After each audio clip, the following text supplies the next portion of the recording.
SSLCക്കും plus ടുവിനും ശേഷം professional career തിരഞ്ഞെടുക്കാവുന്ന ത്രിവത്സര ഡിപ്ലോമ കോഴ്സുകളിലേക്കുള്ള അഡ്മിഷൻ തുടരുന്നു. Orphanage polytechnic college Edavanna. Edakkara bus സ്റ്റാൻഡിന്റെ ശോച്യാവസ്ഥ പരിഹരിക്കാതെ ഗ്രാമപഞ്ചായത്ത് ഭരണസമിതി തുടരുന്ന അനാസ്ഥയ്ക്കെതിരെ ഡിവൈഎഫ്ഐ പ്രതിഷേധിച്ചു. എടക്കര മേഖലാ കമ്മിറ്റിയുടെ നേതൃത്വത്തിലാണ് ബസ് സ്റ്റാൻഡിലെ കുഴിയിൽ വാഴ നട്ടുകൊണ്ട് പ്രതിഷേധ സമരം സംഘടിപ്പിച്ചത്. എ അനസ് ഉദ്ഘാടനം ചെയ്തു.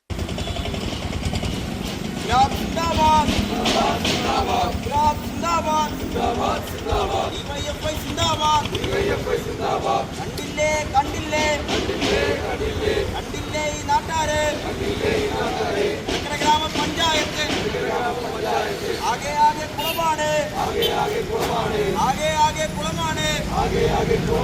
യുഡിഎഫിൻ ഭരണസമിതി ഈ നാട് മുടിക്കുന്നു.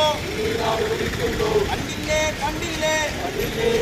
എടക്കര മേഖലാ പ്രസിഡന്റ് ഷഹദ് അധ്യക്ഷത വഹിച്ചു. പഞ്ചായത്ത് അംഗം സജി കാരിപ്പറമ്പൻ, സനൽ പാർലി, CT സലീം, M ഷാജി, ജുബിൻ ജാസ്, ലുക്മാൻ എന്നിവർ സംസാരിച്ചു.